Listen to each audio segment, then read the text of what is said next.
Hello, everybody. Welcome back. We are having another wonderful night of Under Fractured Sky Dungeons and Dragons action. I am your hostess with the mostest. I am Lady D. She, her, hers. Thank you for the bit donation, Lisk. Um, Pronouns are she, her, hers, and um, that bit donation threw off my groove, but I appreciate it anyway. Um, Without further ado, let me introduce the crew. I rhymed. Coming at the top of the order, Zool. Threw off her groove. Hi, I'm Zool, he, him pronouns, and I play Avne de Beauvau, the Cockatiel Kanka Paladin. And Salix. Hi, I'm Salix, he, him, and I play Fringa, the gnome cleric. Dan. Hi, I'm Dan, pronouns he, him, and I play Jack, the Komodo Dragon Lizard Folk Ranger. Miyoko. Hi, I am Miyoko, she, hers, and I play Eye of the Forest, Tabaxi Warlock. Cheryl. Hi, I'm Cheryl, they, them pronouns. I play Waira Evnas, the half orc bard. Bridget. Hi, I'm Bridget. I play, she, her, hers. I play Holly, the halfling rogue, and I am wearing my favorite Golden Girls t shirt today. Very nice. Thank you for being a friend. Mega, it's your turn. Hello, my name is Mega, he, him, his, and I play the character Nova Ambrele, the clueless Fire Genasi wizard. Aww. I love that movie, but I don't. Yes, I do. Anyway, when last we left our heroes, Avne, Weira, and Shaq had just each competed in some of the events at the Averhold Games. Weira had tried her hand at fencing, but failed to place in any of the medals. Shaq had participated in archery, and while speaking with the gold medalist, a red eyed crow Kenku, in strange attire, he seemed to draw the Kenku's ire, which I did not intend to rhyme. Um, Similarly, Avne seemed to irritate the gold medalist in their event that they competed in, jousting. While Avne placed in second, the gold medalist had injured the paladin by unseating them and denting their chest plate. Meanwhile, their companion, Rathbone, had excelled in the weightlifting events, easily securing a gold medal wearing only a dark brown kilt, which kept Nova's attention. And while all this was going on, the rest of the group, spectating from the luxury seats at the different venues that were granted to them by Sir Arkston Corvaret, were discussing their adventure thus far and of the mysteries of the cult of Absazel. Since then, the party has been instructed to remain in the city until their next mission. They have some free time to explore this wonderful international city of Averhold, while Blount makes preparations for this next mission. So, with that, let me see who we're going to come up with first. We're going to do it in roll call order here, actually. Zool. So, Avne, what is Avne up to in this downtime? Let's see, out of my list here. At first, they would try to figure out who the two Kenku were. Okay, well, you're able to find out by asking the judges. Well, they're not judges, but they're like not Olympic, Averholt Games committee members, staffers, and whatnot. They have like the lists of everybody, and I'm sorry, I'm getting the hiccups. Prove it. I believe I provided auditory proof in like just a moment ago, but okay. Um, sure. No, that's just a trick to get to you to stop the hiccups. Oh, Is that you say you have hiccups and then you say prove it and then they stop. well, fuck me running. It kind of worked. Hey. Wow. But now, All of the things that work.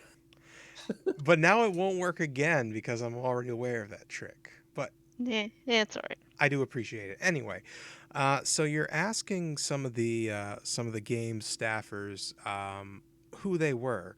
Um, all they can provide you with is that uh, the black cockatoo panku Kenku that had unseated you in the tournament and had won the gold medal. His name is Tavarian, and Tavarian was representing the country of Akiris, which is kind of like the Kenku homeland. Um, and the other was named Burke, the one that was in the archery contest. Burke was also representing Akiris. It's interesting.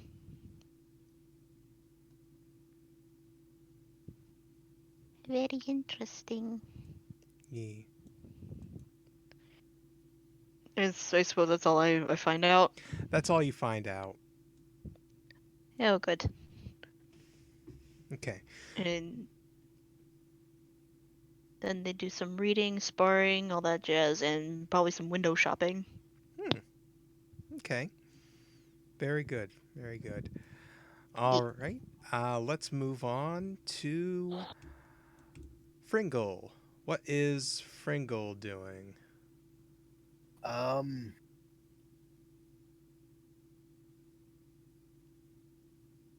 he's going to be purposely avoiding his family if any of them are there. But he's actually going to go shopping. All right. Shopping trip.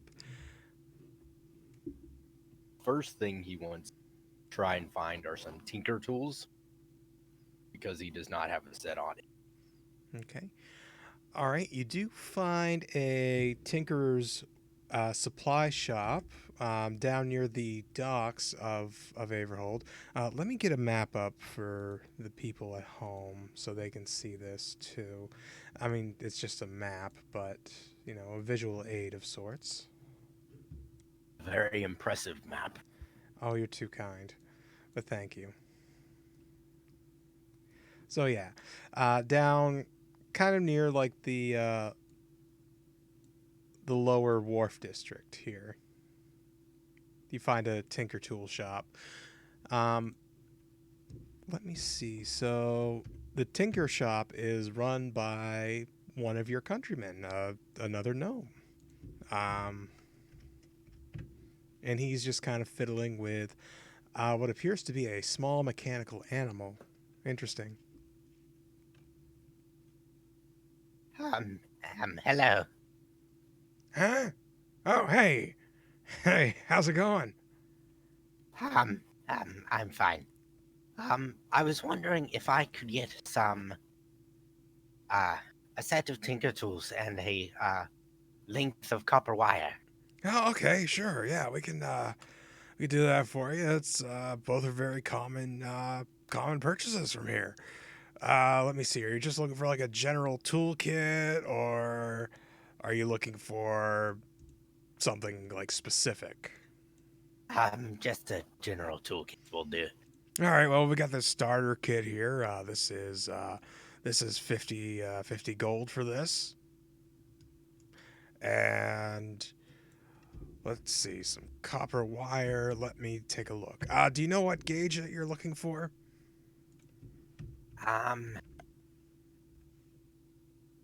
Maybe about, 12 gauge, rather fine. Some No. may be used for something of a sending. Okay. You're gonna want a 23 gauge one for that one. Then I think a 12 gauge would be a little bit excessive, but you know, nice fine gauge like a 23 gauge would be very nice for you. That would be. Well, how long do you want of it? Perhaps just a foot. All right, yeah, we can do a foot here. Let's see here. Da, da, da, da, da, dum. That will be 5 copper pieces. All right. I have 50 gold and 1 silver. All right, sure, I'll take that.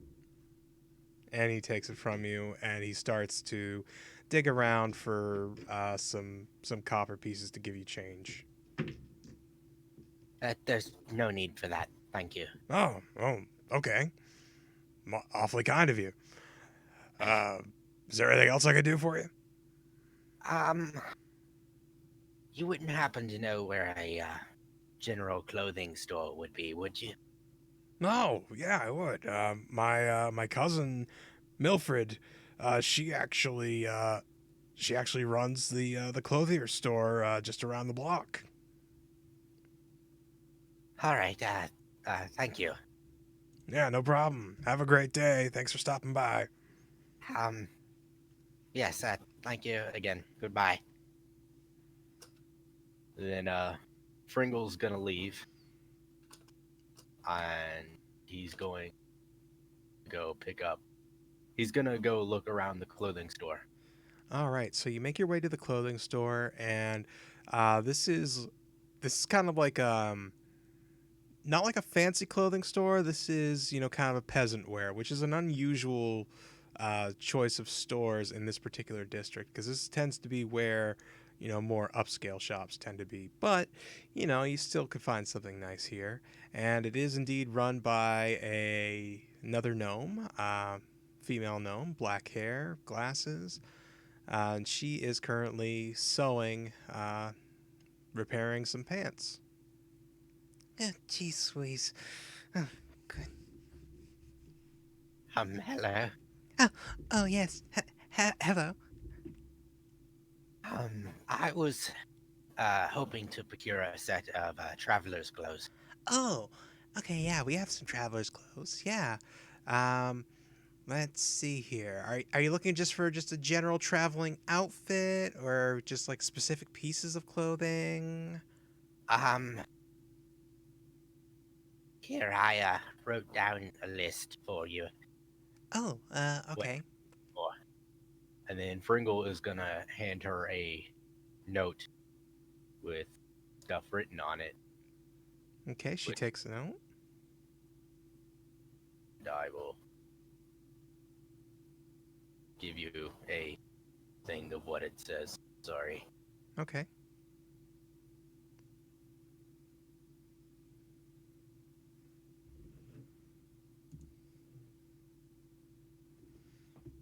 Oh, okay. Okay. Interesting choices, but I am certainly able to accommodate this. Sure, let me get this all together here for you. Um, if you come back in the morning tomorrow, I'll be able to, I'll have it all put together for you. Um, I should probably take some measurements, though, if that's okay with you. Um, uh, yes, that should be fine. Okay, so then she takes out her tailor's tape and she just gives some general measurements and writes them down in her little notepad. Yeah, just come back in the morning. We'll have these ready for you, all bundled up and ready to go. Uh, Thank you. You're welcome. Then Fringle, I guess, needs to go back to Penthouse, start working on his sending earpiece that he's going to try and make. Okay. I don't know what a proper check would be for this, so I'm just gonna say it's easy enough. You're able to make the make what it is you're making. I don't know. Did you actually say what it actually is? Um, have you ever seen like the ear cuffs that go around your ear? Mm-hmm. It's essentially that, but he's using the copper wire to double as a uh, ready component for a sending spell. That way he could just like tap his ear and send a message. Okay. And he's going to incorporate the amber and the jet he has into it, make it Oh, look fancy. okay. Let's see here. What would be the proper? Oh, roll a. Okay, did you add the Tinker tools to your proficiencies? I'm not proficiency to your inventory. Uh, I did not add them to my inventory, but I do have them as proficiency. I can add them right now. Okay, well, you only need the proficiency. So if you could click on the Tinker Tool proficiency, it should ask you what stat you want to use to roll a check on that.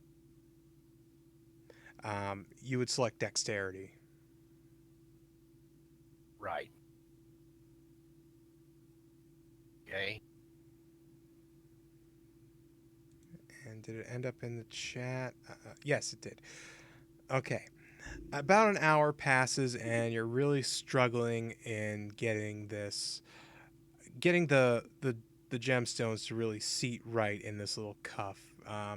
You try to get it on you, but every time you put it on, the one of the gemstones falls out. So go ahead, give me another check. Okay. Natural 20. So you spend the next few hours just really thinking really hard on this and really determining what's the best way to wire wrap these particular gems to make them stay, and allow them to still be presentable as a fashionable accessory. And you hit like this unusual point of inspiration, and you knock it out of the park with this, and you make a really nice, really pretty ear cuff. Okay.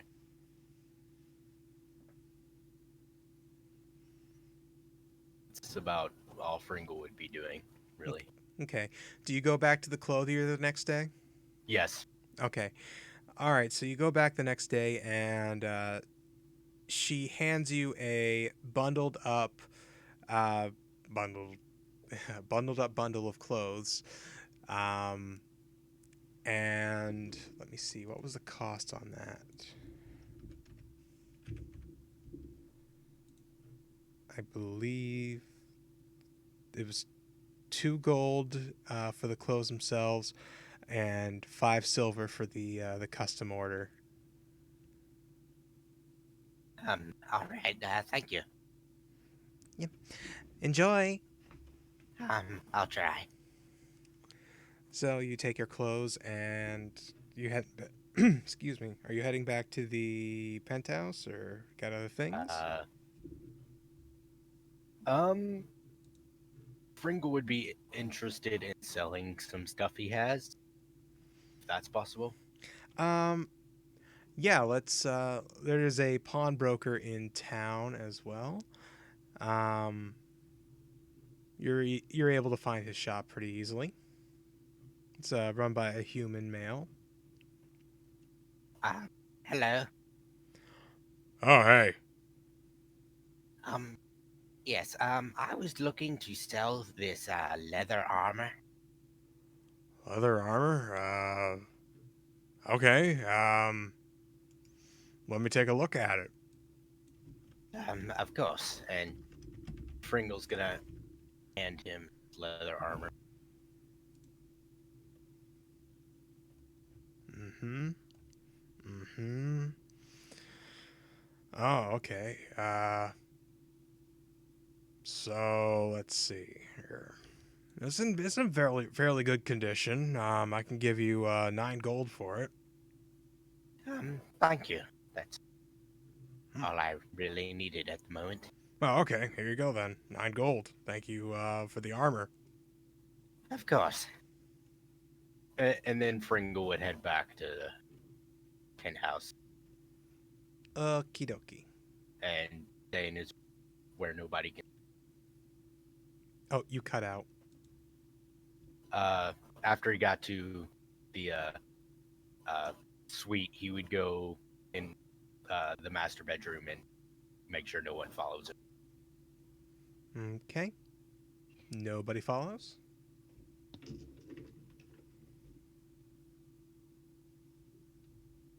And is that the end, or? Yeah. Oh, okay. All right, then. So let's move along to Wow, I just totally blanked on the name for a second there. I am so sorry. Jacques. Let's move on to Jacques. Jacques would want to first sell the garnet, well, the two gems. So it's a garnet, a jet, and the little elephant statuette. He wants to try to sell those. Okay, so you are looking for either a jeweler, an art dealer, or a pawnbroker. Let's start with a jeweler. Okay. All right, so you make your way to the shopping district, and you find a jeweler's shop fairly easily. Um, let me see here. Da, da, da, da. So this is run by a rather rotund human. He's got bright blonde hair. He's balding except for like a little tuft, a little island on the top of his head. He's got red rosy cheeks. He's got a silly pencil thin mustache. He's dressed all in stripes and he's got a shiny vest on, shiny bow tie. Um, yeah. He's quite the character. Oh, hello! Uh, Hello there. Greetings! Uh, I think that you're the one that runs this place. I am the proprietor of this wonderful store. Well, I've got a couple things, a few things I would like to sell if I could. Oh, of course. I typically don't deal in direct sales, but during times like these, I make special exceptions. What do you have for me? And he takes out from his trusty bucket, uh, the garnet, the jet, and then the statuette elephant. Oh my, is that a charming little set piece? Well, I have no real need of it, and I'm sure someone in your establishment would like to buy it. Roll a persuasion. Okay. Your persuasion. That's a 2. It's a little outside my typical purchase. I can definitely purchase the gems from you for 8 gold each. That sounds fair. Okay, here you go. Right. As for the elephant, I mean, I'd probably give 2 gold for the elephant. Would you happen to know if there's someone else who would want to buy it? Not in this store, but there are certain curio collectors in town who might be interested. All right, well, I'll check with them. Well, I hope you make some good use with those gems. I will, thank you. Oh, thank you. Have a great day. Bye. And Jack leaves, and I guess, the pawnbroker will go to next. Okay, so you go to a pawnbroker. This is just a normal human male, and he's got a bunch of junk in his shop. Hello? Oh, hey, how's it going? Pretty good. I thought I don't know where to sell this thing, and well, can you buy this? And he puts down the little statuette. Oh, wow, this is unusual, isn't it? Huh. Yes. Well, it's quite the piece. Definitely a conversation piece for somebody. Let me see. I can give you 10 gold for it. You know, that works. All right. Well, here, let me get that for you. He puts 10 gold coins on the counter for you. Alrighty, I take those 10 gold. All right, pleasure doing business with you. And pleasure doing business with you. I'm so glad to get rid of that damn thing. I'm sure I'll find a home for it. You do that, and I'm just gonna wander on out. Bye. Bye bye. And next place, I want to try to find a component pouch. Okay, there are several different magic shops in town. So you just kind of wander into the first one you see. Huh? Hello? Oh, hey. Uh, um, would you happen to have any component pouches? Oh, I've got so many component pouches. So many of them. Well, I can take one of your hands. All right, I can definitely spare to lose a few. Let me see here. Do you got a color preference for the pouch? Not really, no. Oh, I got this lovely green one here. Do you like green? Well, I am green, so sure, why not? I'll take that. 30 gold, please. Oh, I'm sorry, how many? 30. That's fair. And he gives him 30 gold. All right. Thank you very much for stopping in at the Blessed Thistle. No problem. Have a blessed day. You do. Bye. Bye-bye. Alright, now he's got that. And one last shopping place, he's gonna try to find a Fletcher or Bower, someplace that sells bows and arrows. Yes, you are able to find a Bowyer and Fletcher shop. The Zamiti brothers. Yes, I just heard Yeah. Cheryl laughing in the other room. Yeah, the Zamiti brothers, bows and arrows. Hello? He kind of pokes his head in. Oh, hey, how's it going? That's two separate people talking. Alright. Jacques wanders in. He's like, I forgot a little bit of spending money. I really need another quiver, and well, I'm interested in possibly getting a better bow. Oh, well, let's take a look at what you currently have. And yeah, he puts it. I'm assuming there's a counter somewhere he can just place it down. Mm-hmm. Oh, this is a nice bow, a bit rudimentary, but it's not bad craftsmanship. Um, yeah. Oh, by the way, for the quiver, we have it available in several different colors. We have them in red, green, blue, yellow, different kind of yellow, brown, lots of brown, some red browns, some yellow browns, golden browns. Believe it or not, there is a difference. And he's just gonna keep going on until you stop him. I'm just gonna let him keep going. Jack knows what he's what, but he's just gonna let him keep going. Any of those strike your fancy? I'll take brown. Just brown. Just a classic brown. All right, I could definitely do that for you. This is the Fletcher of the two that's talking. They are identical twins. I did not mention that. That'll be 2 gold for that. All right, here you go. Thanks. And the bowyer is looking at your bow. What kind of bow do you have? Is it just a standard longbow? Yeah, just standard. Let's see here. If there's anything that would really get you anything better. Do do do do.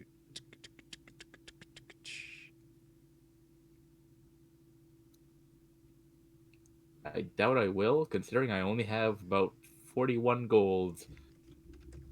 Some spare change, but worth a shot. Well, I mean, what's your price range on a new bow? Price range is between, let's see, 40 and 50 gold.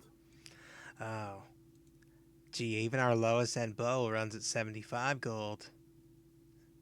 Wouldn't be much of a step up in quality from this. I mean, this is a quality instrument you have here, but it wouldn't be a massive improvement. Mm. Well, then perhaps there's a way I could get some money. Do you want? Thank you anyway, and hopefully I'll be back. All right, we look forward to it. And he's gonna take his bow and he's gonna take his now new quiver and put it on the other side and he's gonna walk out. All right, very good. The only other thing he'd do is try to find Bluford to get him around that he owes. You're more likely to find that during the nighttime. Um, we're gonna skip over that for the moment Sure thing. because it's not gonna be your only time to be able to do stuff. We're gonna go to Miyoko. So Miyoko, what is Forrest up to? Let's see. Forest would probably use the sending spell to ask Blount if she can speak to him face to face. All right. I'm very busy right now. Can it wait? Not long. Where do you want to meet? The penthouse. And he comes there within a couple of hours. All right, you have me here. What do you need? Excellent. There are a few things that I wondered. Let us go with the slightly less important thing. I asked before about the automaton in the city. Would you happen to know of a deactivation command? Well, in all the 50,000 years that they've been around, nobody's really been able to find it out. Sometimes they just stop working. I was a little bit afraid of that. Are you Uh, concerned about them? Nothing that I have evidence for. I think it is really just me being paranoid, but it is. With all of the people in Averhold, I more than expect the cult to make some sort of big showing here. Hmm. I know I am being paranoid, but they have already attacked two towns in a display of power. And And go ahead. well, see, what would be one of the easiest ways to create mass chaos, but to turn the gods of the cities that have been around for many, many centuries that no one seems to know anything anything of real import about. And I just I cannot get their names out of my head. Hmm. It is it, it is entirely circumstantial, the name issue, but it is far too close to our enemy's name for comfort. Oh, is that all? Well, it is not all, but it's one of the things that Y- immediately leapt to mind. You do know that Azzel was one of the early kings of the Kingdom of Everhold, don't you? Indeed, indeed. One of the golems actually said as much. Okay. Well, they have.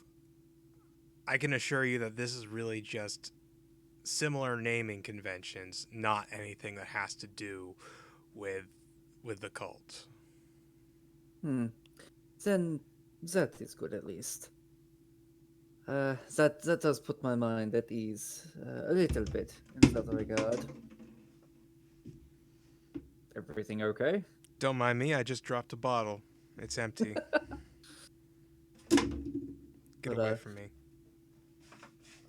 Forrest Then, realizing that they're kind of just standing around, she motions to a table and just says, "This other one may take a little bit of a while. Let us sit down. I'll try not to take too much time, but it is rather important. Hmm.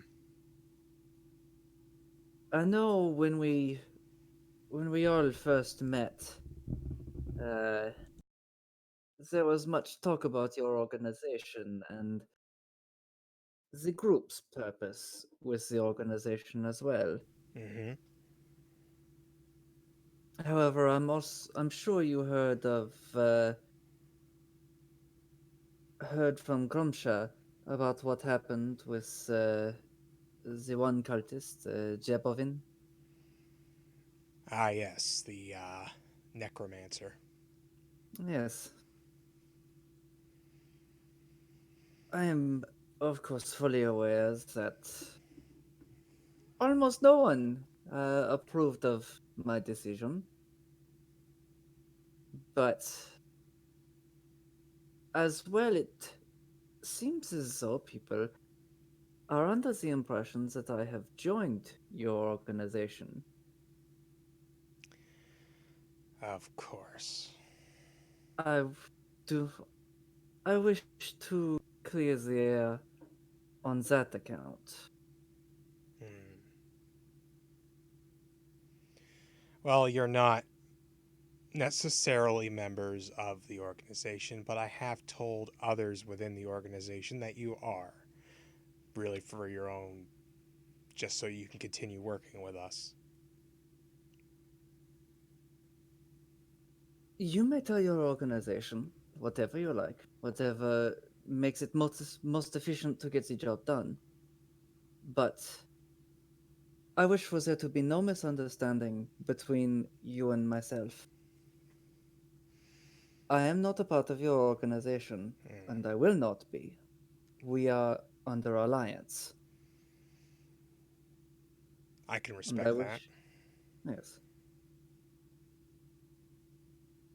But just so that, as I said, so there is no misunderstanding, I will not take orders, but I will take advice or even demands under consideration at least. Hmm. I am not the one that directs your fate. I will let you know that.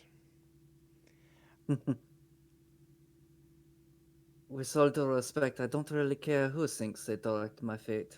Hmm. Yeah, you But strike me as that kind of person. I decided my path. Perhaps there were many things that were put in front of it, but judging, I think we both know that the fate that was decided by what seems to be my actions was that I would be a servant of it. But I decided otherwise. He nods sagely. You remind me a lot of myself.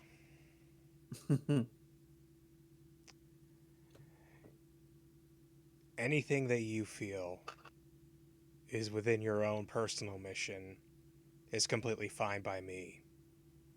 I cannot, however, speak for what others may think.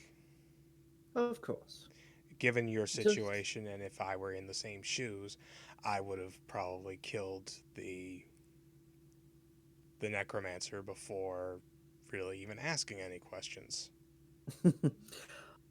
oh, believe me, I will always try to get any answers that I feel a person can give. But I will also make no apologies for my actions uh, at that time. At that moment, he was no longer really useful alive, and far more dangerous alive to us in the long run. It simply was not. It was not tactically sound to keep him alive, but Hmm. that is long done. Hmm. I feel But in the grand scheme of things, he didn't really matter.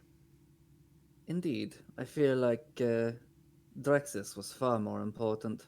Oh, he's been a valuable asset. Good. So, you should know my own personal mission is the complete destruction of the cult, all of its members. And Blount, I wish to be forthcoming on exactly what that entails. Hmm. All members of the cult, former and present.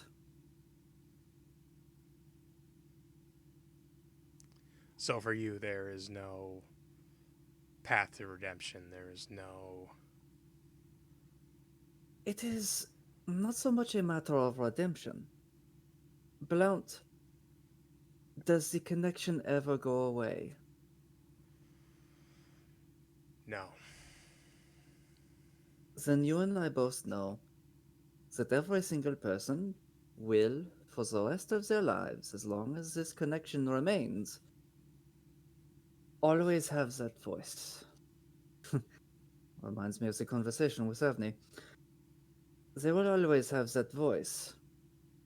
And whether or not they make full repentance and live better lives, I think it very difficult for most people to resist that voice for the rest of their lives.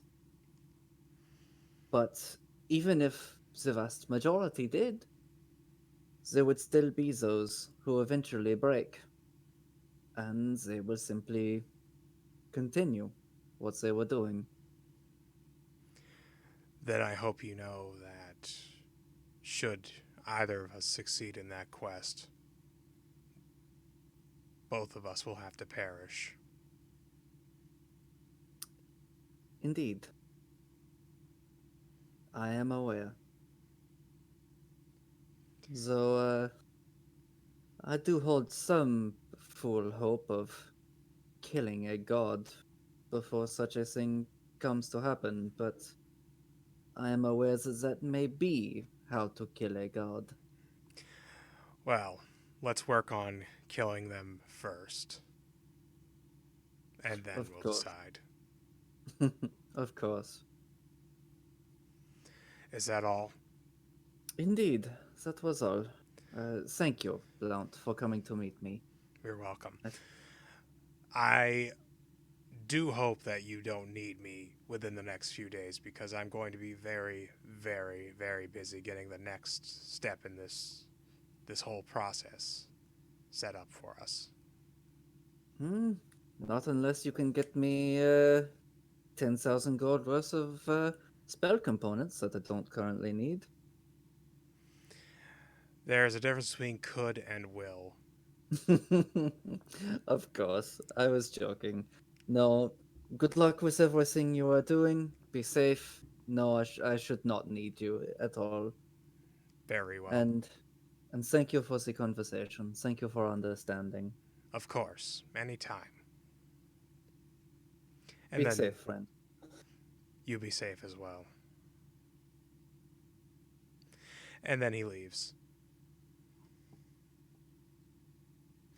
Um, Now, is that all you wanted to do, or Forrest has one very, very dumb thing she would like to do. okay? What's the It dumb should- thing?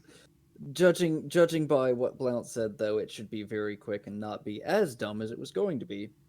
Um, she wants to find one of the golems that may be patrolling the city, uh, possibly with as few people around as possible. Oh shit! Sorry, my hand knocked over a thing. You're fine. Um, yes, my hand did it, not me. Um, okay. Well, after dark, you are able to kind of track one down and get it alone. It is in the arena district where not a whole lot is actually happening right now. Just kind of patrolling around. She will call out and say, "Excuse me, guard. Yes.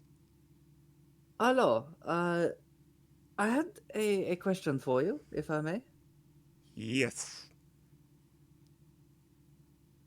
Does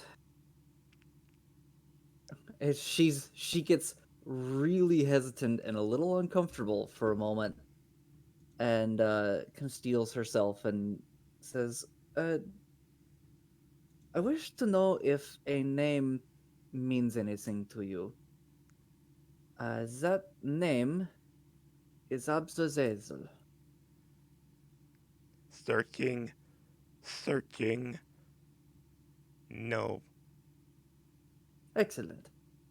Uh, then, never mind, please. Continue about your night. Stay safe. Stay safe, citizen.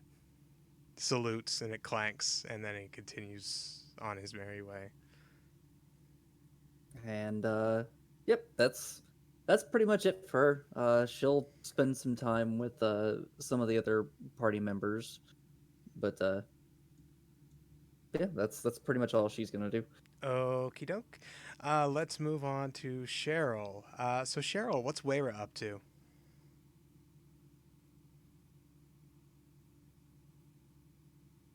Cheryl, are you muted? Sorry, I needed to unmute. And I no longer have a button on my mic, so it's new mic. That's true. Okay, so Wayra is mostly going to be shopping. And she has a list. Okie doke. Okay, so the first thing is she is going to be getting some painting supplies. Okay. Just a little basic brush set and some oil paints. All right. I am trying to price that out.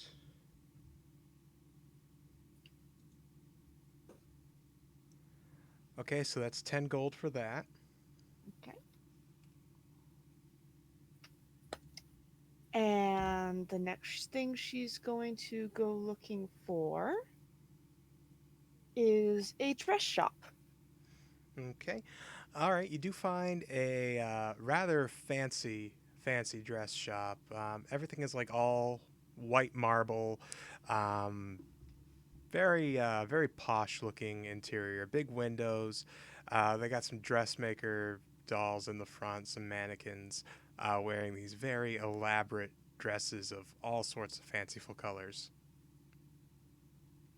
She looks around and goes, this might be a little fancier than I want, but we'll see. And she goes and finds the proprietor. Oh, hello. Hello. I've been traveling, and unfortunately, my nice party clothes got ruined, and I'm just looking for a nice, fairly simple party dress. Okay. All right. I will say that we rarely get anyone in your size, but we would be more than happy to help. Let's see here. Is there like a certain cut or like a certain color you're looking for? I think I'm going for a very, let's see, very simple sort of A-line dress in like a sunshine yellow. Ooh, okay. Yes, that yellow was gonna definitely bring out your. And she hesitates. Your lovely eyes. Um, Yes. Okay. Let's see here. And she does find a series of A-line dresses, as you described. One has a white floral print on it, but there's others of like other patterns, other fabric styles. There's one that's like a really nice satiny, just plain yellow. That's also really nice. Hmm. I think I like the one with the flowers and the satin. How much are each of those? Oh, let me see here. So this one with the floral pattern, this is you're in luck. This is one of our summer dresses, and it's starting to get towards the end of summer, so it is going to be on sale. That would be 20 gold for that one. Okay, and the satin? The satin one, that one is, let's see here. That one is 40 gold for that one. Oh, that's a lot of my budget. I think I'll go with the floral. Very good, very good. We'll be happy to get this custom tailored for you. Um, if I could just have you step over here, we'll take some measurements. Absolutely. Okay, and she does so. All right, and yeah, just come back in a couple of days. We'll have this ready for you. And is there any chance I could maybe get some matching ribbons for my hair to go with it? Oh, of course, of course. Let's see, those would be an additional 3 gold for those. Are you sure you can't just include it in the price? Well, we already have this dress at a deep discount, and you know what? Sure, why not? We'll let you have that. Oh, thank you very much. I didn't have you roll a perception check because you absolutely dwarf this woman's perception. Not perception, persuasion. Yeah. My persuasion's kind of ridiculous. Yes. So, Okay. what else are you looking for? And the last thing she's going to go do is she's going to go find a jeweler. Okay. Oh, hello. Hi. And she takes out the 2 garnets. More garnets. Oh. Yes, I'm wondering if you could mount these into earrings for me. Oh, of course, of course. I'd be happy to do so for you. Oh, what fine specimens these are, too. Let's see here. Well, I can set them in a variety of different metals and fittings. Is there something you had in mind in particular? I was thinking something very simple. Okay, okay. And probably in silver, I think. Silver. Okay, those would make some stunning earrings. That red on silver. Let's see here. And he gets out a little old timey adding machine because I need to be able to look this up.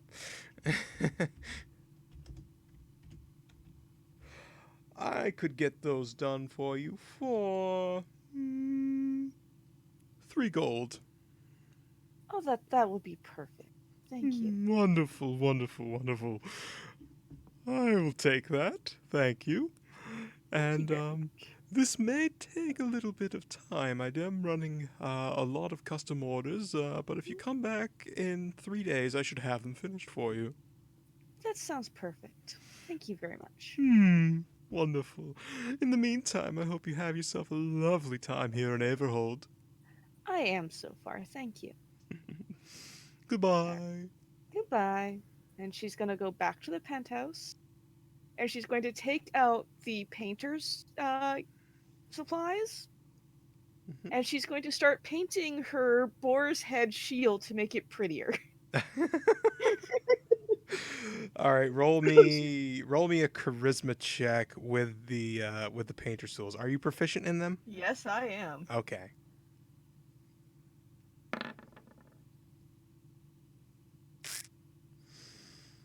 Well, you put a bunch. Hold on. I think that's it is not charisma. It is dexterity. Hold on. I'm trying to change it to charisma. Because that will dramatically change that roll.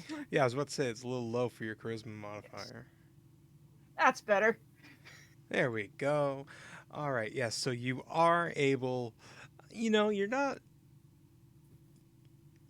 like totally off on this, but there's like a couple things she's like doing she's like doing like a patterned border around the edge of the shield. You do mess up a couple times with the border, but after a little while you're able to get it perfect. Fantastic. That's also what those ribbons are for, not her hair. Oh. So when she gets the ribbons are going on the shield too. Very nice. I forgot what I called the boar when it was living. It's somewhere around here. I have to look it up. It was the troll boar. Right. Troll boar. Right, Yes. but it had a proper name that I think it was like Missy I don't remember. Yes, yes, it was Miffy. Border. All Yes. right, is that it for? That's it. Otherwise, she's gonna take her little book and ink, and she's going to be writing down some of the adventures for future songwriting. Okay. Alrighty then. Let's move along to Bridget, and after Bridget, we'll take a quick break. So, Bridget, what's Holly up to? What is she doing with these few days off of downtime? Well, she's basically enjoying herself, and the Holly does kind of thrive a little bit in crowds and big cities, so she's going like during the day going to vendors and trying all of the food that the city has to offer, like basically anything like smoked meat on a stick kind of stuff. um, and she's also kind of taking the time to um, make contacts in like the seedier parts of town, like playing dice games and card games with people like in the alleys behind bars and stuff, and trying to see if she can make any contacts that might aid them in finding out more about like what might be about to go down, like kind of asking around about any rumors, um, the kind of seedy underbelly kind of people might have heard, and about any suspicious individuals kind of thing, like more suspicious than the people she's currently making friends with. And I'm also kind of curious to see if she runs into any of their what did we call them, highwaymen kind of friends. Yes. Well, you do find out that Bluford and his crew are indeed in town. They tend to hang out at a place called the Salty Pod every night. What they do during the day, nobody really knows. As far as rumors or like anybody suspicious goes, you do hear about a very large black bird person who has been just absolutely tearing up the ring at every fight in the undergames up through now. Ah, is there any way, uh, if she went to the, what'd you call it, the Salty Pod? Hmm. If she went there, would she happen to find Bluford and his gang? Oh, sure, sure. You actually go there one of your first evenings after you find this out, um, and lo and behold, even though this is a huge crowded bar, you're able to spot Bluford quite easily. Awesome. Okay. So Holly would kind of I don't know what you'd call what Holly does, um kind of uh speed shuffle like up to up to him, and she would Scoots. scoot. Yes, she would scooch over to Bluford and clap him on the lower back, because she obviously can't reach his shoulder, and be like, "Hey, long time no see." Oh, hey, it's Holly. Guys, look, it's Holly. And she would kind of like smile and give everybody like the old razzle dazzle, and maybe buy them around, and Yay. after the formalities of like, hey, how's it been, how how you like in the games and stuff like that, she would kind of lean in conspiratorially and be like, so what can you guys tell me about this big mofo who's tearing it up in the ring, this big bird fella. Oh, geez, what was his name? Ah, gee, I don't remember what his name was, but he was this big guy. Like, jeez, he was over 7 feet tall. If he was an inch shorter, I don't know. He had this huge freaking beak, and You know, like you could tell that he's broken his beak a couple times because he had like these metal plates, like kind of like screwed in to hold his beak together. You know, keep it all stable and junk. You know, um, but geez, Louise, he's scary. He damn near killed somebody before getting into the semifinals. I guess I wasn't there for that one, but Greenleaf was. Oh yeah, it was scary, really scary. Yeah, see, it's really scary. Oh, I forgot what else. Oh, um, so do you know who he might be working for? Who does a guy like that answer to? Gee, I don't know if a guy like that answers to anybody but himself. You never see him hanging around after the fights. You never see him, hanging out, talking to anybody. He just kind of comes and goes as he pleases. Hmm. Just takes his prize money and, just scoots on out of there. Um, and then I guess she would ask, like, kind of in a roundabout way, if they've heard about anything.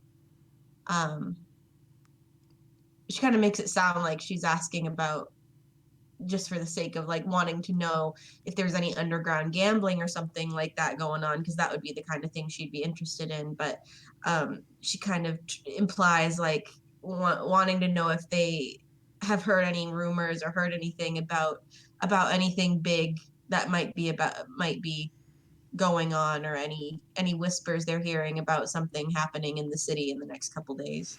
Oh, geez, nobody dares make a move on anything big. Plenty of pickpocketing to go around, but nobody planning any heists or nothing. Probably gonna wait until after the game's over, where all the banks are full of money, before anybody tries to do anything big. But I don't think anybody's going to, because last 5 or 6 times, from what I've heard, every time that there's been a robbery, or like some kind of heist or some kind of score going on in the city, the Robo people, the children of Azsil, I guess they're called. They yeah, they tend to catch up to them pretty quick. Alrighty. um I guess that's all I can think to ask. So with that, she kind of buys everybody one last round before she goes, and gives everybody like a either a unusually strong handshake or a clap on the shoulder before she leaves, and heads back to the suite, where Uh, she promptly hangs out in the hot tub for the rest of the evening, because that's like what she likes to do. Alrighty. Let me see here. Da, da, da, da. I gotta check something. Alright. Checking. Go ahead and take 10 gold pieces out of your inventory from all the um, all the snacking, all the round buying, and other activities that took place. Doke.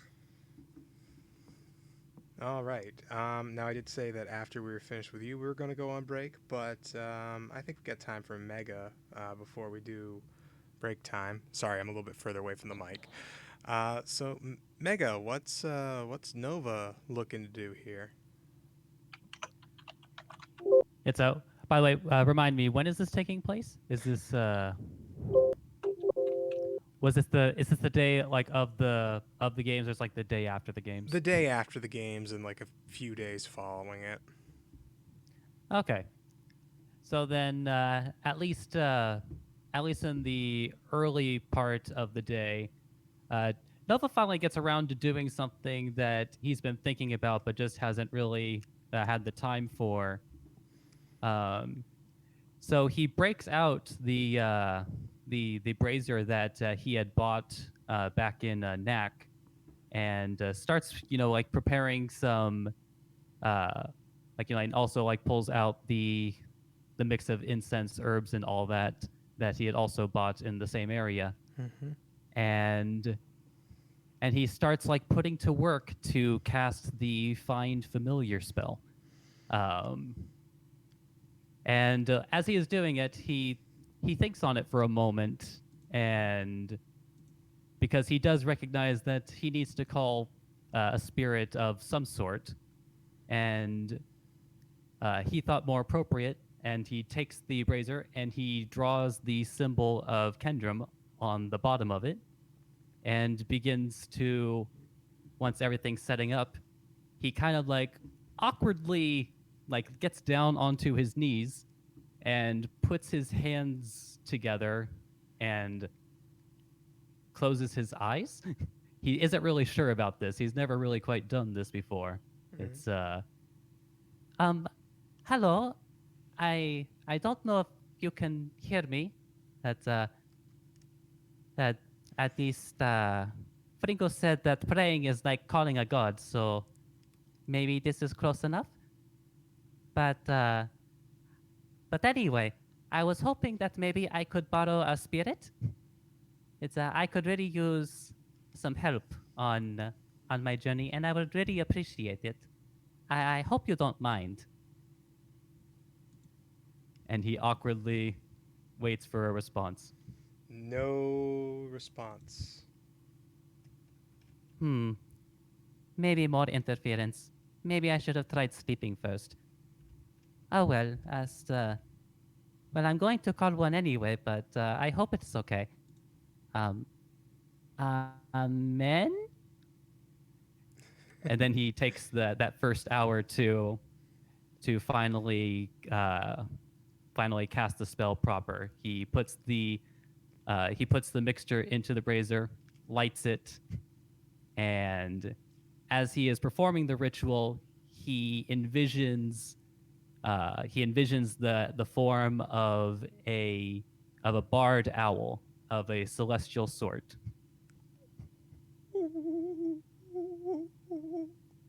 It appears in front of you. Oh, hello.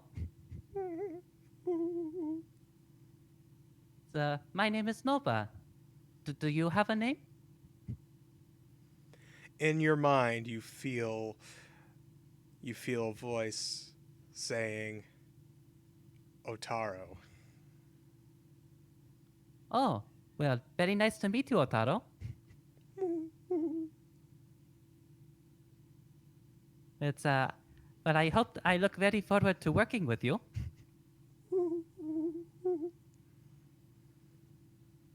And so, like, now that he has done that, he now goes out into the day because he has his own errands to run.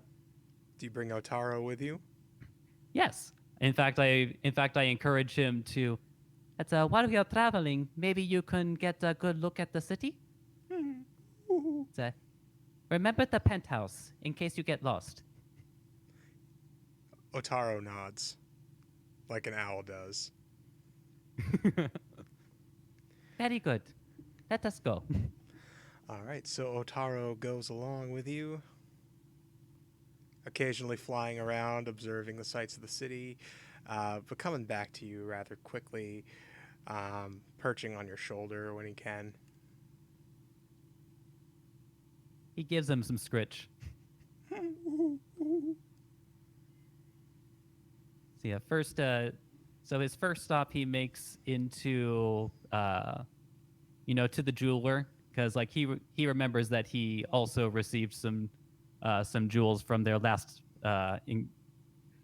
dungeon crawl. Oh, hello. Oh, hello there. How are you? Oh, what a stunning bird you have there. Oh, thank you. What can I help you with? That's oh yes. And he pulls out the 2 shiny red rubies. I was hoping maybe I would be able to sell these. Oh, shiny red rubies. Let me see. And he gets out a jeweler's loop and he starts like looking at them, observing them closely.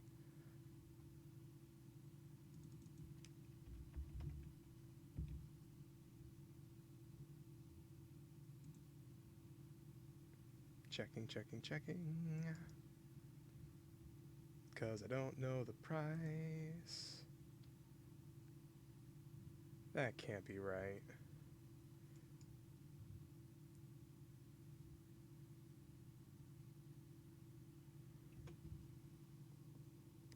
You know what? I'm gonna look that up during the break, um, and he's gonna give you a price on it after the break. Does that sound good? Yucky doke. All right, so folks, we're gonna take a short break. We'll be back in about 10 minutes. Gonna run a couple ads while we do that, but yeah, we'll be right back. We'll be right back.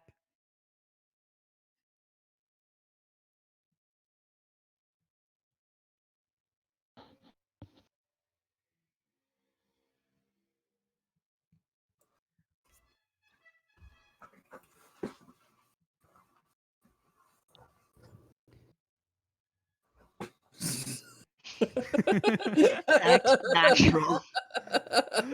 And now we're laughing at nothing. Act natural. We're not crazy, we swear. Oh, there is a voice in my head that tells me what to do. You hear it too? Do you hear the voices too? I hear voices in my head. They come from me. They understand. They talk to me. I'm just thinking of Warhammer 40k Dawn of War now. Just the chaos people. Do you hear the voices too? Sanity is for the weak. Such great characters.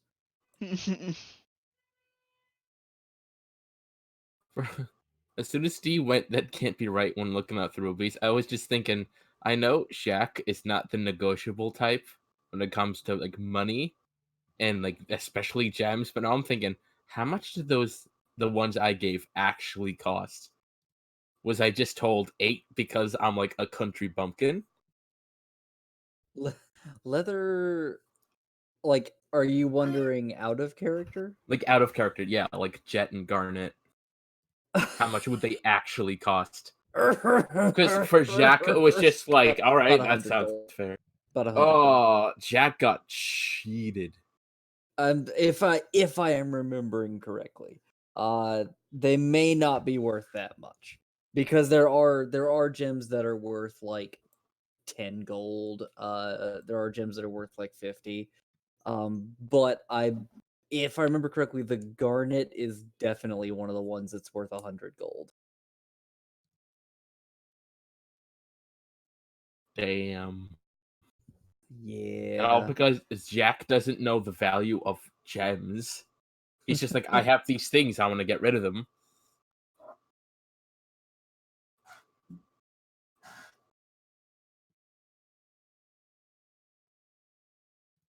I probably could have gotten like a bow +1.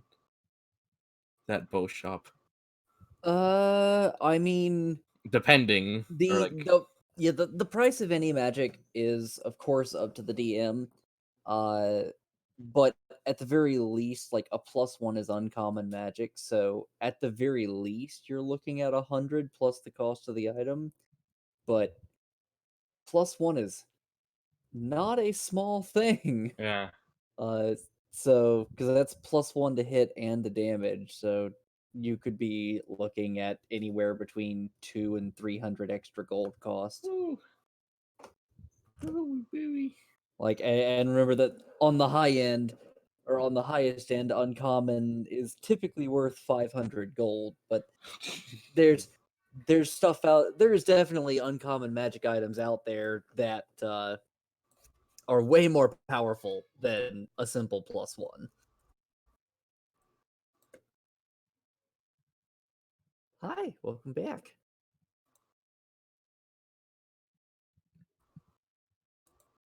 You did. We have a whole. I think there were 3 in total, but I only took 2 of them. Yeah, we have a whole bunch of gems, like 2 amethysts, 3 rubies. It was the treasure of that one cultist group in the undead cave. And like, I mean, I guess like it could be argued that that was supposed to be like the optional treasure room that we Yeah, almost very much missed. yeah, it was very well hidden. That's true. And okay, yeah, that makes sense. And I've still got a red velvet pillow that Forrest is definitely not selling.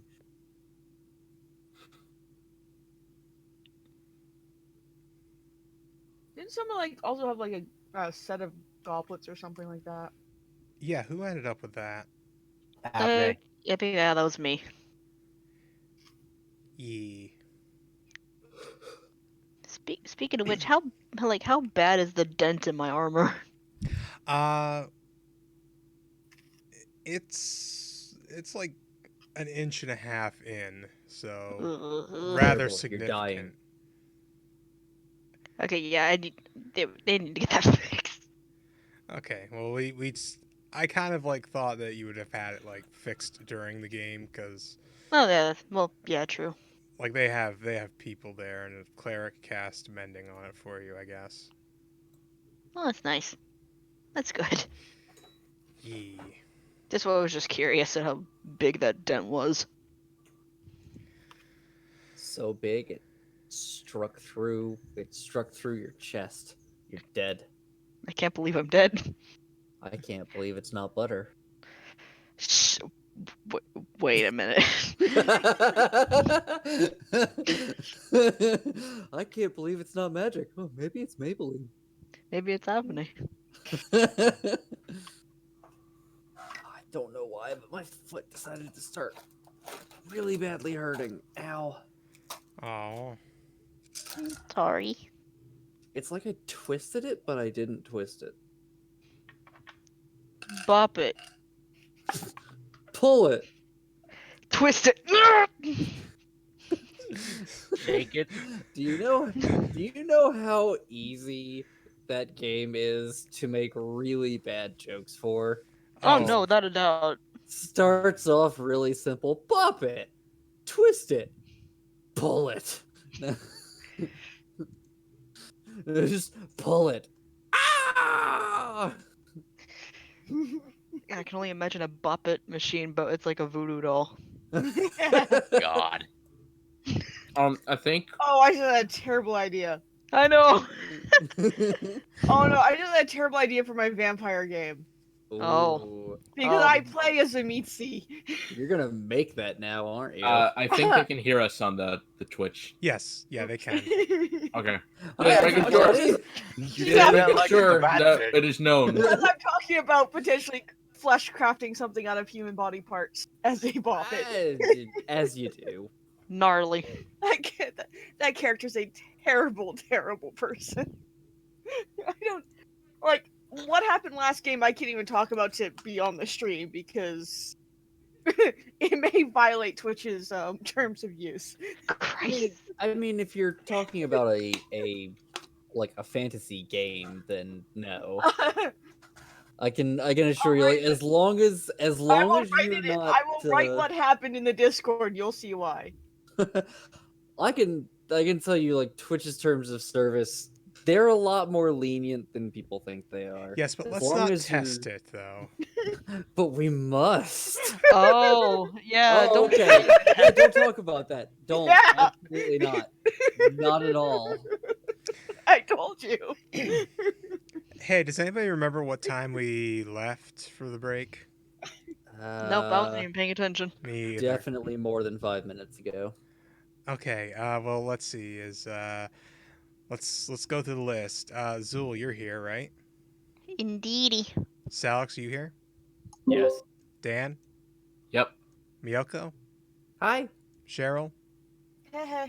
Bridget? Roger, Roger. And Mega? Duck Dodger Roger. Okay, well, let's get back into the game then. So, excuse me. So, Nova, did you tell anyone else about About the offer that Islington made to you the other night? Um, I would say that if anyone who asked as he was coming back, he would have told them. He wouldn't go out of his way to hide that information. Okay. Well, nobody did really ask at the time. So, Nova, this is the night that Islington had told you that he is fighting in the Undergames, and he wanted you to come with him and be part of the audience and kind of be in his corner. Oh.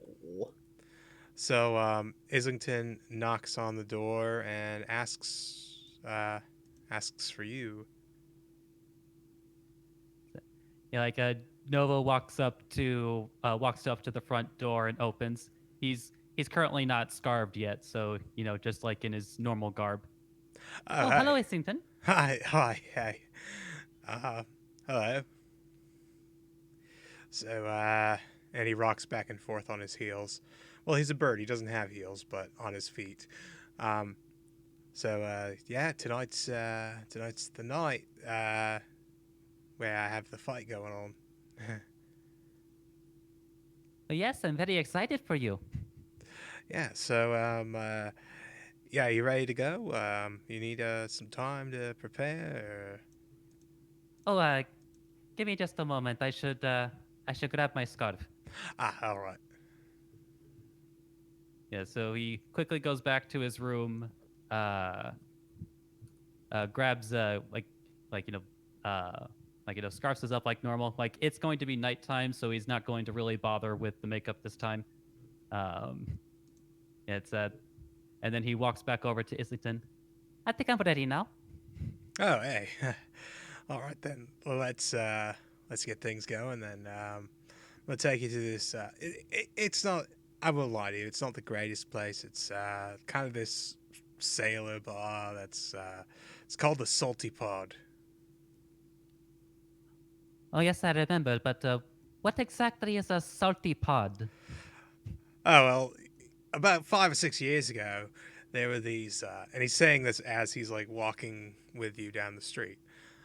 So about 5 or 6 years ago, there were these mysterious little pods that kept floating in on the tides, right? And nobody knew what they were. They were just like these little seed pods for some sort of plant. None of them ever took root, but um, a couple kids ate some of them, and they didn't do so well. So the owner of a dockside bar had decided to call his new bar the Salty Pod in commemoration of the event. Oh, that's very interesting. Yeah.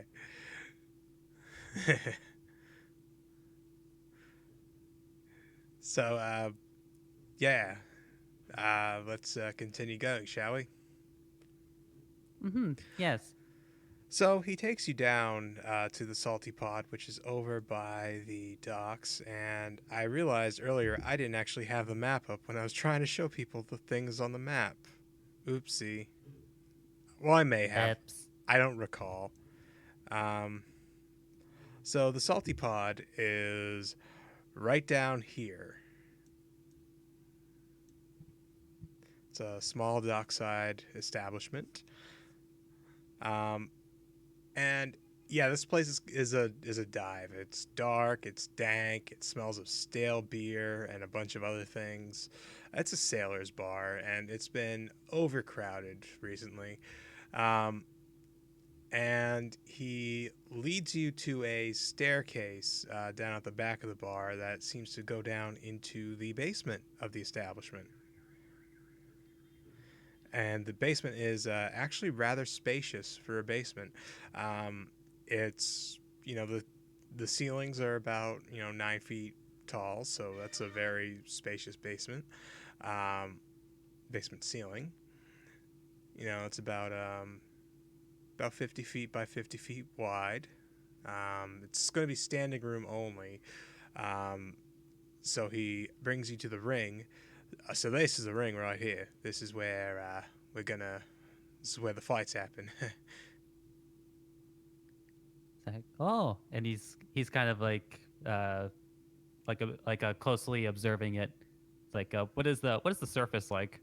So the ring is actually just four posts surrounding a squarish area on the floor, and there's like a rope just kind of loosely dangled between them, between all four of them. It's like a 20 by 20 square. It's a little bit lopsided, so it's not a perfect square. You see a tan kobold in an ivy cap, uh, sitting at a small table set up at ringside. This small table has a notebook, a cracked bell, and a hammer. Oh, it's what are those for? Oh, you see, well, when they're starting and ending a fight there, our friend here, he rings the bell, and he announces, well, if it's okay, so starting it, he announces, who the fighters are, so the people in the crowd know. Then when it ends, he announces who won, so like the people in the uh, back of the room who might not be able to see so well can know who's the winner. Mm-hmm. So you hit the Yeah, hammer, that makes sense. hit the bell with a hammer, and yeah, it makes a ring. Yeah, it does. Does it get very crowded in here?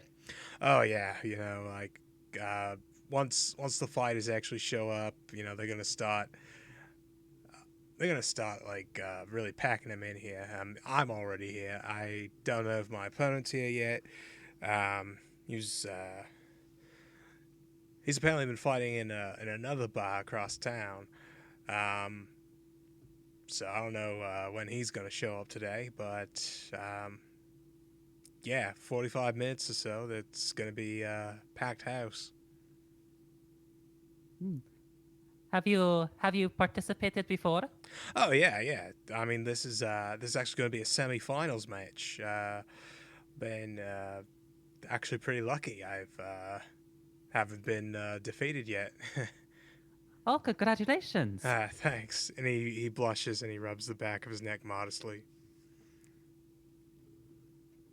It's I wonder if my mother ever did something like this.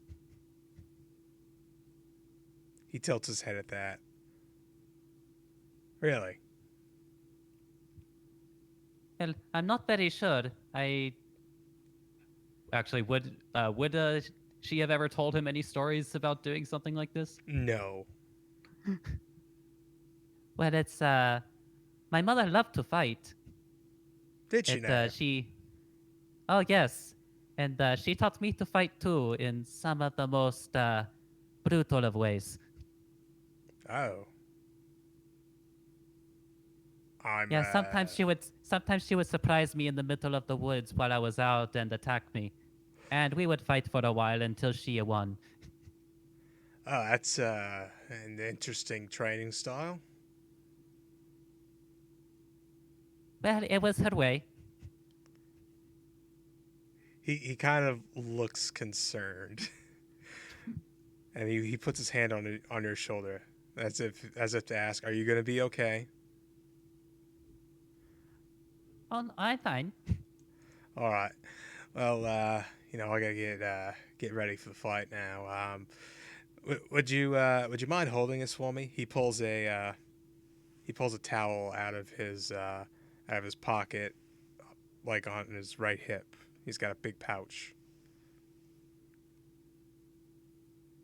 So, oh, I can hold that for you. Yeah, thanks. Definitely gonna need it after the fight, and if something goes really really wrong, I throw it in.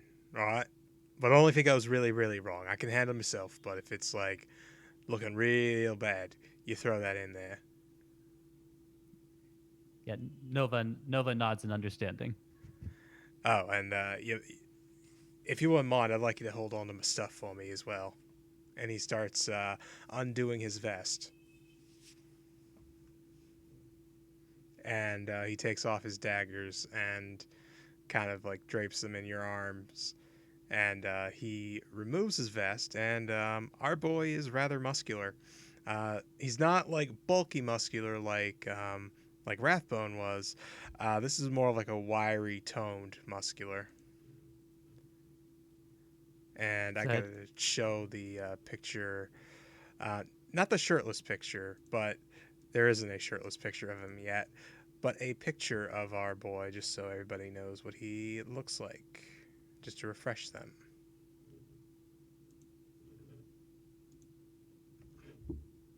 Oh, that's not the right picture. It's too tiny. Where is that? Son of a bitch! Did I not do that? Of course I didn't. Sorry about that, folks. Anyway, I only had the. Oh no, here we go. Here we go. I found it. I found it. So this is for everybody at home. This is the bird. Bird's the word. and as he does remove the shirt to reveal, like Nova like again sort of has like this blank stare and blinks a few times. So you do very well for yourself. um, yeah, when you're, I mean, when you do what I do for a living, you gotta keep in shape, And he kind of stretches a little bit, and he's like doing like little warm up stretches, stretching his arms, stretching his chest, stretching his abs. Yeah, I can imagine. He starts doing push-ups. Just gotta warm myself up a little bit first.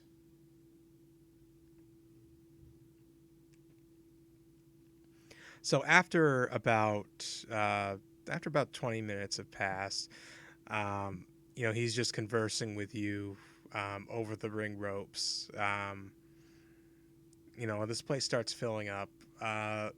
Then comes the challenger, his challenger for the evening, a balding, red-haired half-orc man who's wearing just a simple pair of canvas pants. He is a rotund fellow, but the size and shape of his arms suggest he's quite tough.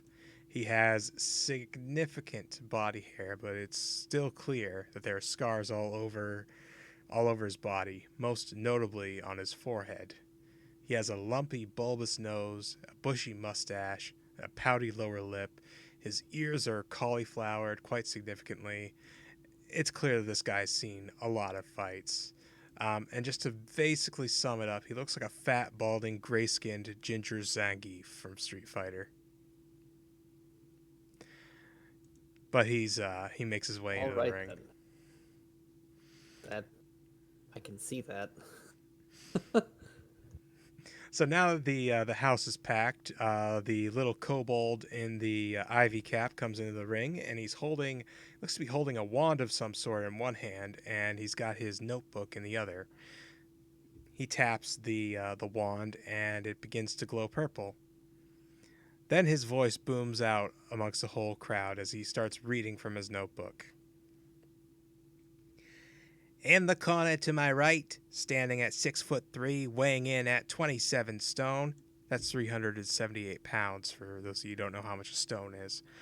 With a record of 33 wins, 18 losses, and 2 draws, hailing from the slums of Highcliffe, Crusher Crawley. And the crowd is a mix of cheers and jeers. And in the corner to my left, standing at it, I just fucked up the accent. In the corner to my left, standing at an even 6 feet tall, weighing in at 13 stone. That's 182 pounds. With a record of 16 wins, 0 losses, and 0 draws, hailing from Low Ditch Averhold, and there's a bunch of cheers erupting from around the room. The Blue Lightning. I just fucked it in Australia again. The Blue Lightning, Islington, Rising Star. Except it's not a big arena. Nova mimics the crowd. It's like, oh, this is what you do.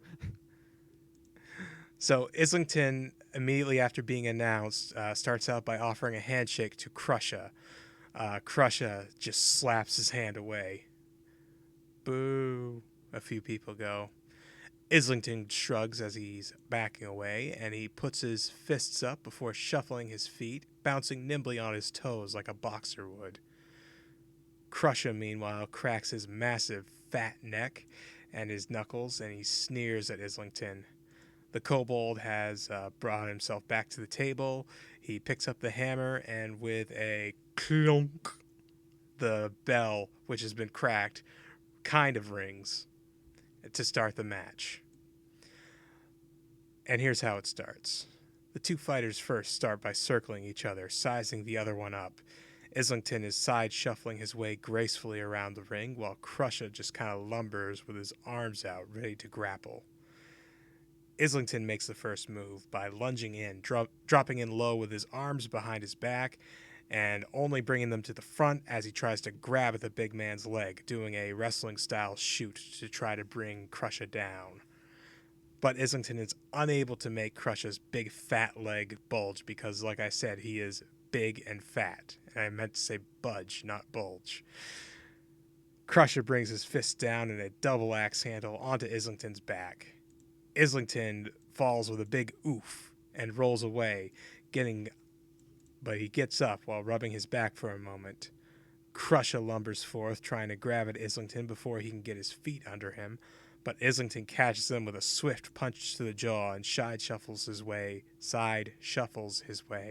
out of the corner, giving Crusher a kick to the back of the knee.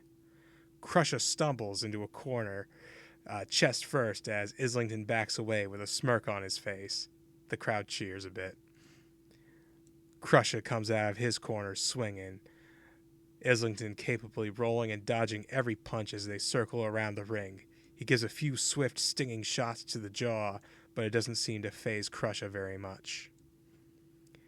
Islington seems to be keeping Crusher at the center of the ring, while he ducks and rolls and moves around, often going to the man's back and taunting him and giving him a few swift punches to the sides of the head. He gives some kicks and some slaps too, much to the delight of the crowd and to the frustration of Crusher. Crusher, red-faced and breathing hard, looking angrier by the second, has his arms held out to his sides, and he goes for a couple of wide-swiping, bear-claw-like punches. Islington dodges one punch, but he's hit by the second one, and he staggers into another corner. Crusher, breathing hard but rallying, gives a couple more body shots as he ties up with Islington. Islington groans and huffs and headbutts his way out, staggering back to his own corner, resting his head and his forearm on the corner post. He looks to Nova, and he grins as Crusher charges from behind. With a swift dodge and a knee to the solar plexus of Crusher, the big man's charge is stopped, and he bends over. Islington backs away and does a scissor kick onto the back of his neck, sending Crusher to the floor. Immediately, he lunges for Crusher's arms and tries to wrench it hard to put pressure on the shoulder. And it works for a bit. Crusher is grimacing in pain, but the large man is able to leverage himself and roll onto his side, and he reaches with his free hand and grabs at Islington's head feathers. Islington releases the hold as Crusher just tries to grab and rip some feathers out of his head. But he breaks the hold, and Crusher tries to grab him a little bit more substantially than just some head feathers, but Islington wiggles away. A single feather from his head crest is missing and is in Crusher's hands. Islington feels the missing feather at the top of his head, and he can feel his blood boil as his eyes widen in anger. He runs and he drop kicks Crusher in the face as Crusher is trying to get up on his hands and knees. Knocked over, Crusher is panting and red-faced. Islington mounts the big round belly of this half-orc and starts raining down punches onto his face. The man covers up with his massive forearms, unable to fight his way out. Islington then hooks his legs around the tree trunk-like arm of Crusher, the same one that he had wrenched earlier, and pulls hard at the arm while he leverages the elbow and shoulder between his powerful thighs. Crusher frantically starts slapping at the ground after a few moments, yelling, "Give! Give!" And the referee calls for the bell before separating the two. Islington releases the hold and goes back to his corner towards Nova. The kobold takes to the ring again. Your winner, advancing to the finals of the Under Games tournament tomorrow night at Warehouse B2. Blue Lightning, Islington Rising Star. Ah! Crowd goes wild. Woo! Islington approaches Nova and requests the towel from your hand. Yeah. As he gives him the towel, Nova says, "Wow, that was amazing." Thank you. I was worried for a moment there that he was going to get the better of me, but now once I got him on the ground and got that armbar in, I knew it was over. And after he's finished wiping himself down with a towel, he just kind of drapes it around his neck. Say, you want to go back to the inn and try out that hot tub? Oh, I've been meaning to try that. I've never felt something like. I put my finger in it, but I haven't actually tried it all the way. It's very different for me. Well, yeah, yeah. I got no response for that. He's nervous. Anyway, shall we? Does Nova see the feather that was lost? It's just kind of on the floor of the ring, just there. You get the feeling that Islington, even though he was mad about it at first, there's no way for him to like reclaim it or anything. But it's up to you if you want to go after it and grab it. But Nova mage hands for the feather. All right. like- Yeah, nobody stops you. It's like, I'm very sorry about your feather. Oh yeah, God tried to go after me in a very cheap way. You're not supposed to pull at. Well, in my case, the head feathers, but you're not supposed to pull at anybody's hair or anything.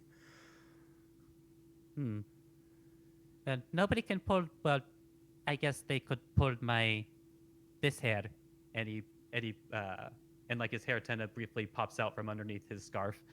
Oh, yeah, I suppose they could, but I'm sure you'd find a way to defend yourself, wouldn't you?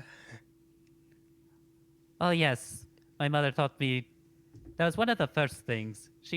I think she knew that it was going to be a target. But would you like the feather, or? No, tell you what. How about you keep it, just for good luck? Oh, okay. Thank you.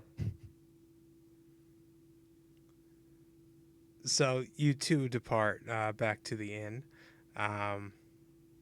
What happens? That's completely up to you. But the hot tub is involved. And it's this night that everybody is gathered back at the inn. And it's about 3 a.m. You hear a knock on the door. Who would be up to hear this at 3 a.m.? Anyone? Jack would be up. We must all now make this our hot tub moment. Quickly, everybody! No. All right, Let's go. so Shaq, there's a knock on the door at 3 a.m. He's gonna go right up to the door. As a quick aside, just want to make sure that I get this out. Definitely 3 a.m. Forrest will be awake at this time as well. Okay, well, I'm gonna say Jacques was nearby. So. Oh yeah. No, I just wanted to make sure that was out there, Okay. so that it wasn't just like surprising or anything like that when I joined in or whatever. Okay. Like Nova would also be aware that someone's at the door because upon the games, he would have started casting alarm on their front door. Waira is dead to the world. Much to the chagrin of housekeeping staff. Anyway, that was a remark towards Nova putting the alarm on, not Waira being dead to the world, by the way. Anyway, so Shaq, you open the door. You look around. I was saying like I would have been at the door, kind of pressing against it with a knife, with the dagger in hand, and just being like, just kind of tapping on it and waiting for a response.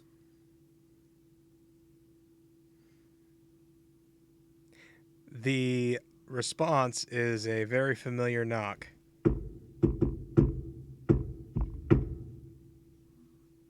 All right, and opens the door, looks out.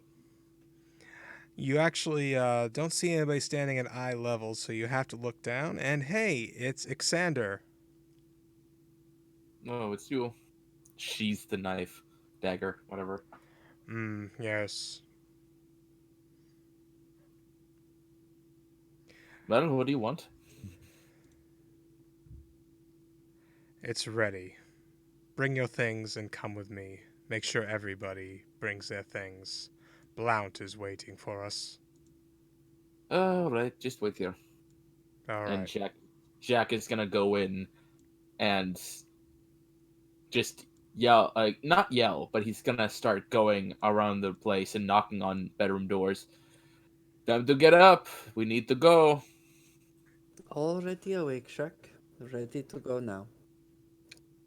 Everyone, grab your shit. We need to go. All right, very well. Waira is very grumpy. And Jack he's just does like not not care. talking to anyone, just shoving her stuff in their bag. Like, I don't like being up this early.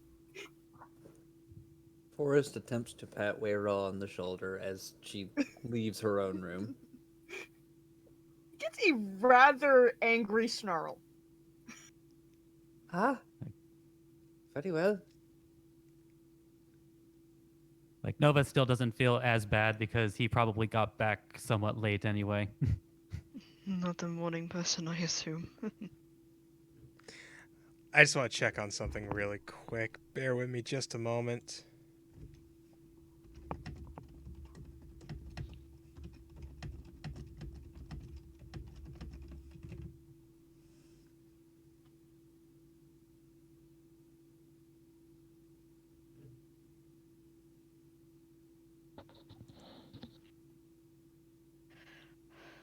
So, lesson learned: do not wake up Waira in the middle of the night, or else you will either be decapitated, at best, or horribly maimed. Yeah, not a morning person. Sad part is that she probably now has too much HP to use sleep effectively on. I feel like I got better than the best in that case. I just got a growl. Mega, did you get the message? Oh, it's forgot to look.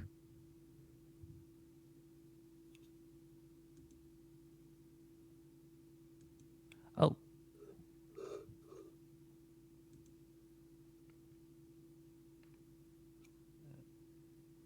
Oops, sorry. I was typing something earlier and then erasing all of that. Okay. Secret conversation. Super secret conversation, mans. So Nova comes out of his room, as does Islington.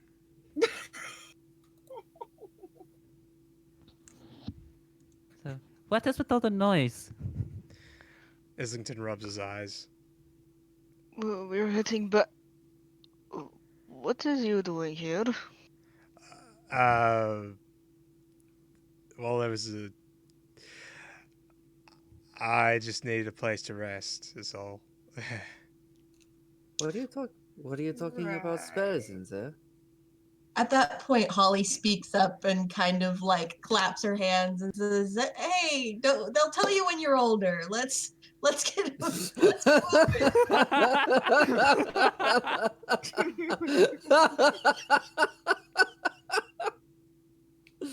God damn it. I don't think Avni is that. Oh, okay. Which is funny No. because Abne is canonically like the second oldest as far as like relative terms of age goes. Yeah. Rara actually perks up when she sees that and just like gives a slight little round of applause. I I don't understand why she's clapping. I don't either. I'm getting too tired for this. Seeing two friends? That is something to clap about. I suppose. Anyway, I suppose everybody should get their things together, I guess, as the big lizard man was saying. Yes. Yes. All right, so everybody gathers their things together and follows Ixander, um, who has been waiting in the hallway. Follows Ixander uh, down to the lower floors of the inn. Um, and Ixander seems to be leading you all to the old city, the ancient city, which is this place here for you people at home. And there we go. The ancient city. Quickly, quickly. Jack will lag behind the rest of the group, if only to watch the rear. And also to make sure everyone gets the hell in. It's Nova. Nova actually like calls out his familiar and could you do me a favor and just keep a look around? Woohoo. That's Thank you owl very for much. yes. And like lets him out into the air. All right, so he flies around and he like just kind of keeps an eye out for you. What a lovely little friend. Oh yes, I called him earlier today. Well, yesterday? Yes, yesterday. Early mornings are confusing. Yes. I'm sure we make a lovely companion. Either that or I'm sleep deprived. The owl is quite pretty. A little bit. All right, everybody, just enough with the side conversations. We just have to make it there quietly, naturally. We're just a group of Of course. tourists walking around at 3 a.m. Of course. Yes, sir. So Ixander brings you into the ancient city and is heading in the direction of the library.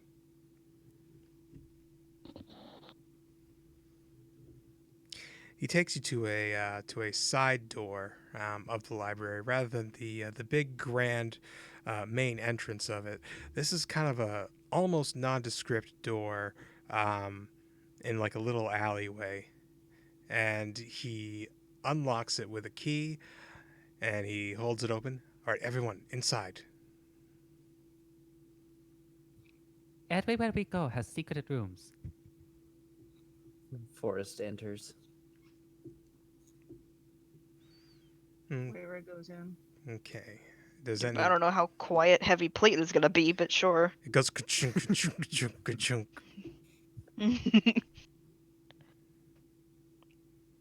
Nova slips in with the others.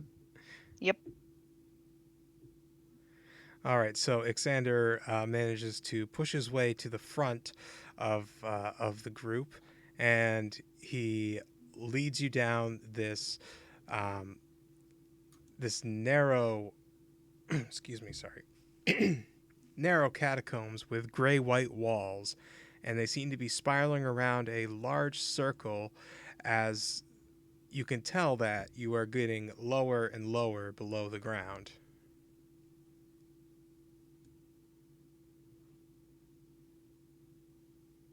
How deep does this go? Not much deeper than than the next few laps. So you get about 40 feet down if you had to make a rough estimate when you come to the doorway of a large round room of fine marble tiles with matching pillars and flying buttresses from floor to ceiling. There's large interlocking circles of orange and blue shimmering powders on the ground, and it seems like the final touches are being made on all of these circles on some kind of ritual by people of several different races. One of them being Mr. Shits from earlier, which leads you to believe that these are all librarians just based on that information. The powders are all kept in these football-shaped sacks.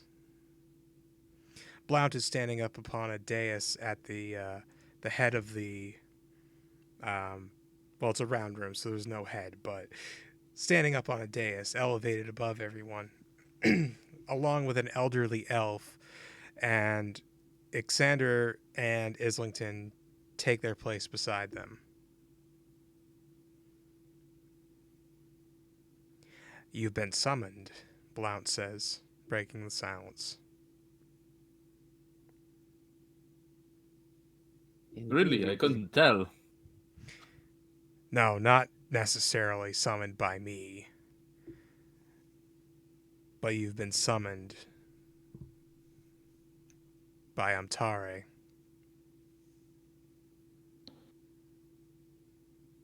All of us? All of you. Evne immediately swallows thickly. Forrest just kind of tilts her head to the side, a little confused. Jack tilts his head the other way to the side. Nova's hair tenna makes a question mark shape. Where's just shaking her head Nice. like, what the hell is going on? So we've been working tirelessly for the last few nights, making sure that we can make a proper gateway into his realm. As for why he requested you, I presume he's heard of your good deeds and is reaching out to you for assistance. As we've discussed earlier, it's clear that Amtare is weakening. And though he weakens, I'm sure you dare not refuse a god's invitation. Correct? Of course not. Of course Forrest very much looks like she wants to. Just on Yeah, principle. Moira is really not enthusiastic about this. As long as it's not samosora.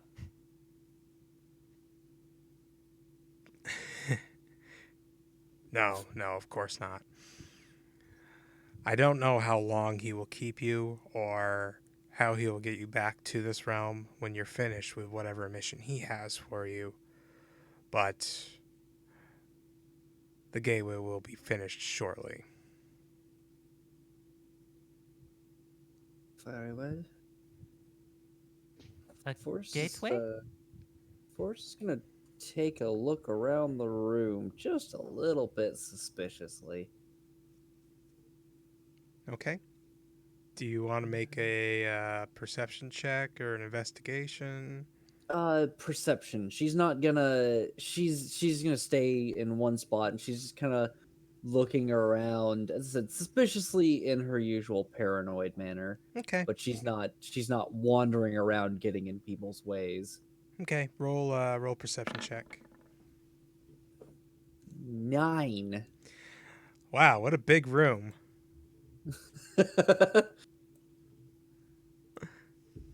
It's pretty much exactly as I described. It's a big round room, white marble. Everything's really nice. It looks Okay. old though. And the librarians are walking around, just doing what needs to be done for the thing. Mm-hmm. Okay. Anybody else want to do anything as far as checking around? So. But like maybe tempted. Yeah, Waver's gonna look around a little bit. Okay. Just like, what's going on? Just kind of looking around in general, or do you want to Yeah, just looking around in general. roll perception?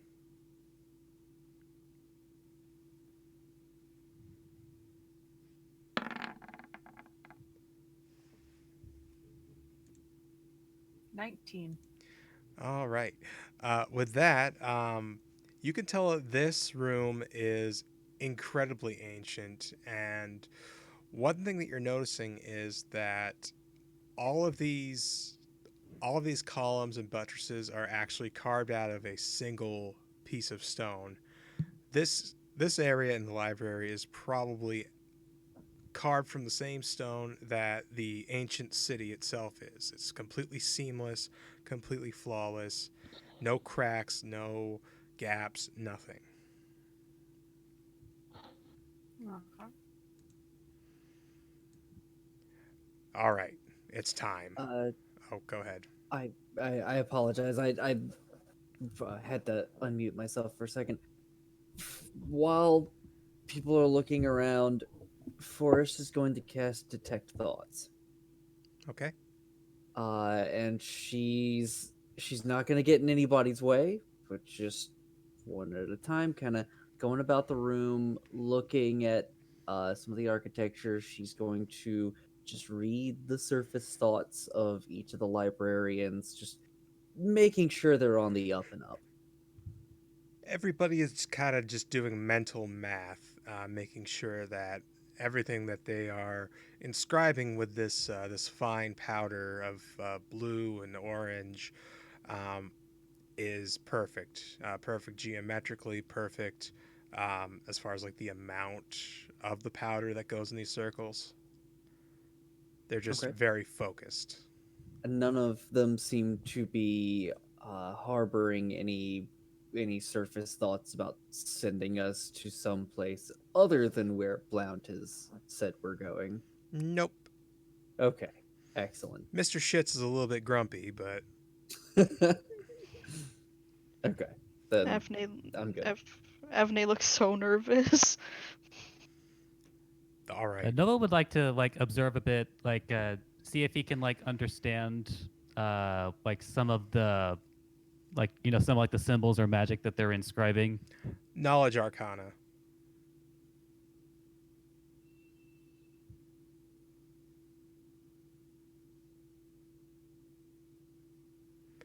So this looks to be, these are very advanced versions of things that you've seen in your reading before.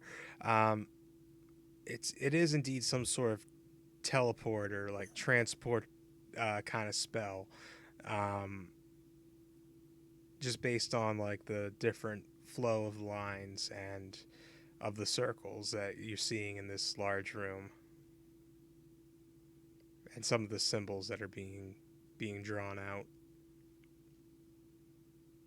Okay. So where exactly are we going? Oh, I thought I had said earlier, the realm of Umtare.